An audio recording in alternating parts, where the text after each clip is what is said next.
গাছের খুঁটি আর কাঠ দিয়ে তৈরি এই সেতু, যার উপর দিয়ে অটোরিকশা, সিএনজি ও সাইকেলে পার হন অনেকেই।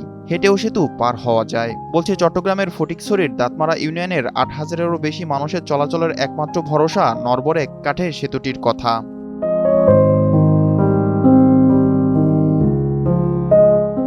প্রতিদিন যেখানে ঝুঁকি নিয়েই পারাপার হচ্ছেন স্কুল কলেজমুখী ছাত্রছাত্রী থেকে শুরু করে ব্যবসায়ী, দিনমজুর ও অফিসগামী মানুষ।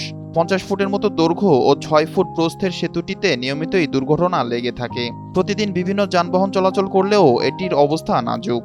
আমরা প্রতিদিন এই ব্রিজ দিয়ে যাতায়াত করি। আমাদেরকে এই ব্রিজ দিয়ে যেতে আমাদের কাছে ভয় লাগে।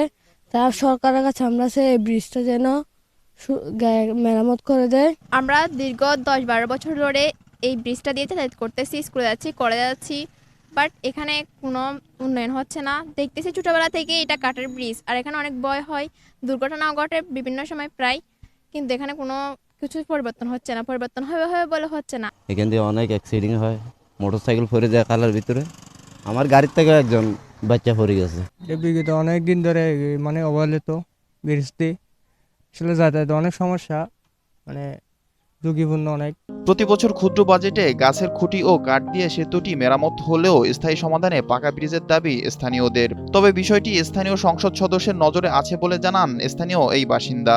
ইনশাআল্লাহ এটা ইতিমধ্যে আমরা আমাদের মাননীয় সংসদের নজরে রয়েছে। এদিকে উপজেলা সহপ্রকৌশলী বিষয়টি নিয়ে উদ্বেগ প্রকাশ করেন, আশ্বস্ত করে বলেন ফটিকছড়ি থেকে যে কয়টি ব্রিজ প্রস্তাবনায় আছে তার মধ্যে এটি তৃতীয়।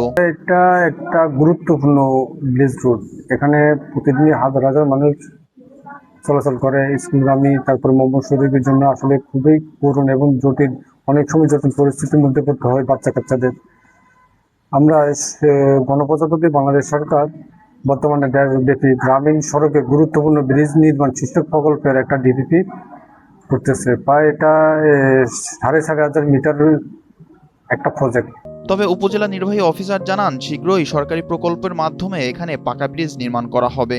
মূলত এখানে একটি আসলে কনক্রিটের ব্রিজ দরকার, এবং সেক্ষেত্রে আসলে এটি খরচ বেশ ব্যয় সাপেক্ষ, উপজেলা পরিষদ থেকে নির্বাহ করা সম্ভব না। আমরা চেষ্টা করছি এটা যাতে কোনো প্রকল্পভুক্ত করার মাধ্যমে একটি পার্মানেন্ট একটি সমাধানের দিকে এলাকাবাসী যেতে পারে, সে উদ্যোগ নিয়ে আমরা কাজ করে যাচ্ছি। কাঠের সেতুর দুর্ভোগ কাটাতে দ্রুতই পাকা সেতু নির্মাণ করা হোক, এমন প্রত্যাশা স্থানীয়দের।